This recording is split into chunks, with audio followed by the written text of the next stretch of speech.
Pagpapatupad ng window hours sa mga tricycle at pedicab sa Rizal Avenue sa Mangaldan, Pangasinan, hinigpitan. Sundan sa report.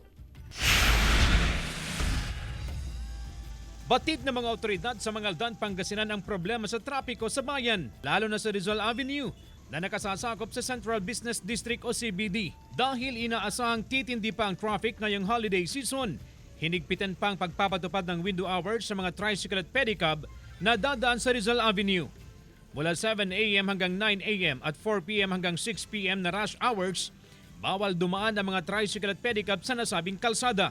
Lahat po ng tricycle ay dumadaan po sa mga looban na kalye natin o kalsada natin dahil napakaluwag naman at mabilis yung daloy ng kanilang sasakyan. Sa tala ng poso, nasa 1,528 ang lehitimong pumapasadang tricycle sa bayan. 778 naman ang pedicab. Handa naman daw magipagtulungan ang mga TODA at PODA sa mga otoridad upang maibsan ang problema sa trapiko. Halimbawa may traffic, kami rin po nag-aayos. Kami rin po yung nag-ano sa mga pinagsasabihan namin kung ano yung magandang gawin dito sa paradaan po namin. Disiplina lang, sir, sa pagpapasada. Kung ano mang inuutos ng local government, yun na lang ang susundin namin. Patuloy ring ipinatutupad ang truck ban sa Rizal Avenue.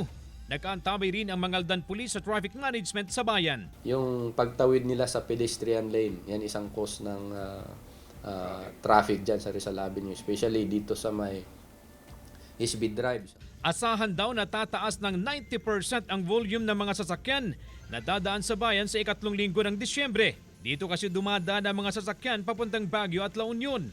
Pero ngayon pa lang, kasado na raw ang traffic plan ng mga autoridad.